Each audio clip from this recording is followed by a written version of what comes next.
On the bench in front of me, I've got all of the pieces I need to build a base cabinet for a kitchen. Now, when you're building cabinets, you're typically not just building one, so we want to keep in mind a few things. We're going to be using plywood that's nice and stable, easy to cut.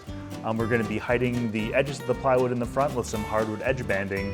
And finally, we're not going to be using any mechanical fasteners in our cabinet. It's all just going to be held together by glue and clamps. Let's get started.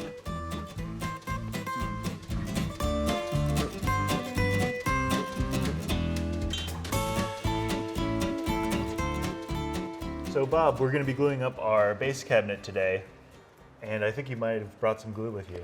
I did. So today we're going to use Titebond 2, as you said, with the cabinets. You got more than one going on. You really want to kind of get them in and out of the clamps. And Titebond 2 has that short set time, easy to work with, right viscosity, so we can get moving on. Is there a little bit of water resistance? It does have some water resistance, especially for kitchen cabinets. If you run into a leak or something like that, Or you don't want your cabinet. right. Yeah. You don't want your cabinets falling apart. So this is the perfect glue for kitchen cabinets. All right. And so we've rehearsed our glue up a little bit. A little bit. Yeah. So we've got we're working with plywood. We've got dados we're putting our bottom into. Right. And so the reason we did the kind of the dry fit was to look at the seams, see how the joints fit well. And that's going to determine a little bit how much glue that you're going to put into those. If it's a little gappier, if it's a little bit looser, we'll want to put a little more glue in. If they're tighter fitting, obviously less glue. We want to reduce the amount of squeeze out, hopefully, that we get with the cabinet. Sure. Okay, we ready to go? Yeah, let's go for it. All right. So we want to get a nice bead in there.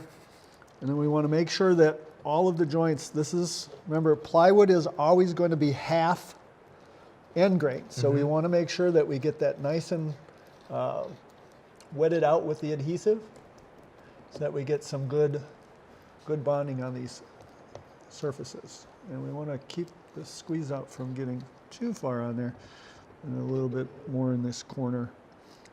Again, we want to make sure that the sides of the glue up have enough glue on them. You know, watching you apply glue is, I guess, kind of like watching Da Vinci paint or something. I've done a lot of glue. I've done a lot of glue ups. All right. We ready? Okay, we want to get our panel in. And then we're using our corner clamps. Quarter clamps to adjust. We want to make sure that that is a good fit on there. Okay. And really, we just need corner clamps on this. We don't need more clamping pressure. Clamps. That is correct.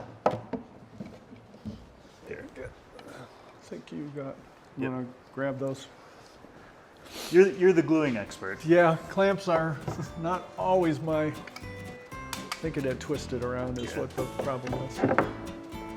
Okay, that's going to make sure that these sides are at 90 degrees.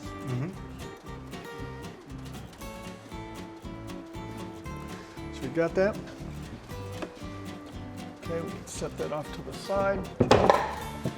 Get our other piece in.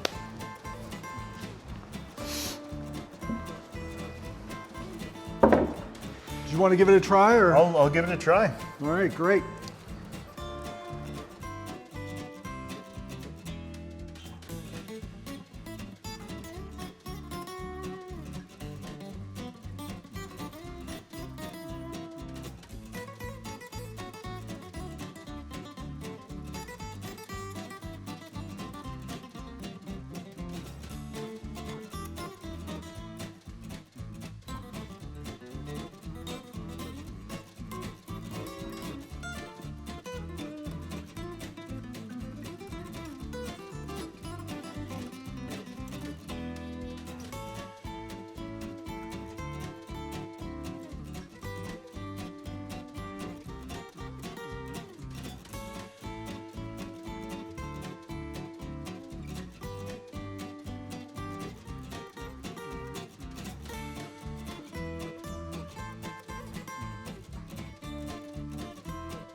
Get it adjusted. And so flush. once it's making contact, that's sort of the end of the open time?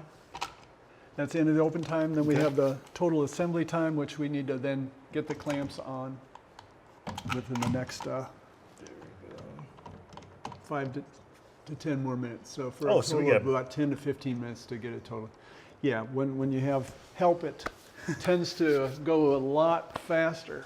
So speaking of help, can you help me grab this and we'll set it on the We absolutely ground? will.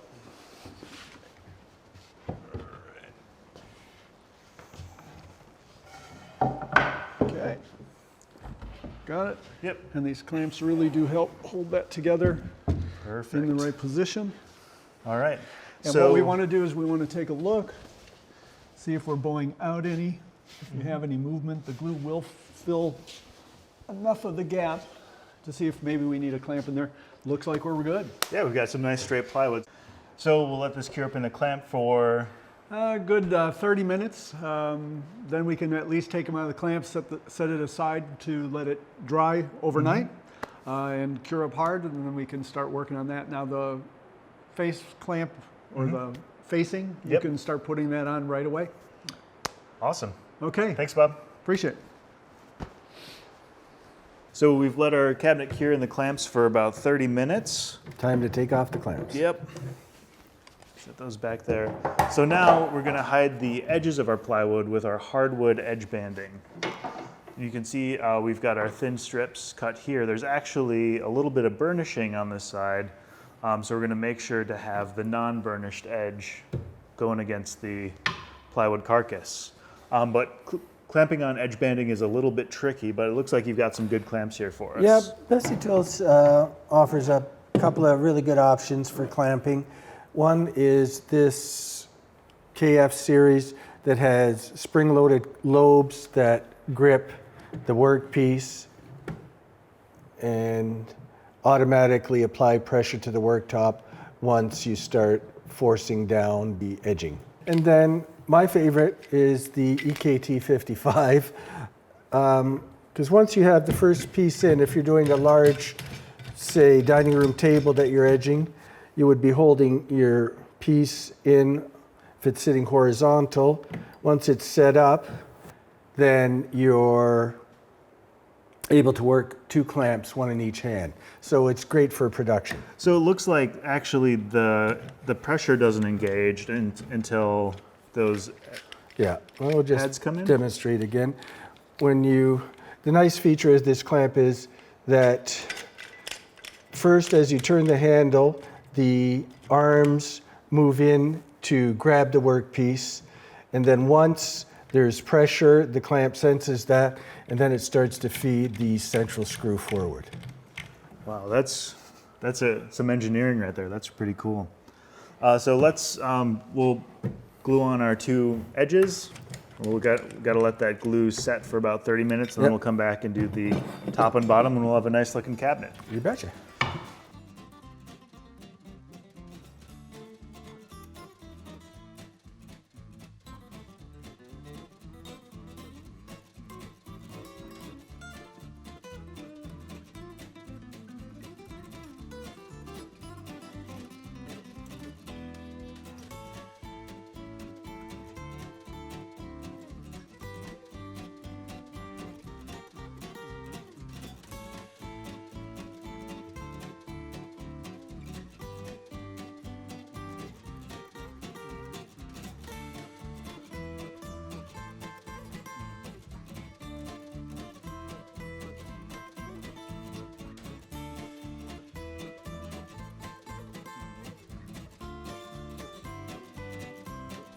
There we go. And another one's done. Great. So we'll let these set up for about 30 minutes, and then we'll come back and do the top and bottom, and we'll have a nice looking cabinet. You betcha. Thanks, Carl. It's gonna look good, I'm sure. As I'm gluing the edge strips to the cabinet, I hold the inside edge flush to the cabinet face. Once the glue on the strips is cured, I use a small handsaw to trim any excess length on the strips.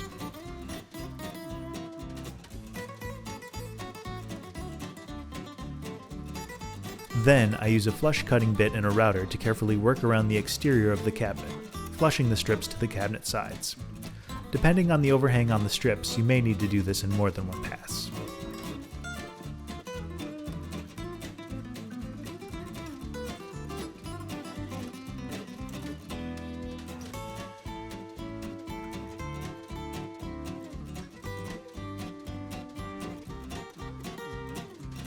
After routing, a little sanding and the edges are perfectly flush and smooth, so you've got a nice solid hardwood edge on your plywood. There we go. Nice solid cabinet. I just finished routing the edges nice and flush. A little bit of sanding and it'll look pretty good. We're gonna build a few more, we'll install our kick, and I'll have a kitchen again.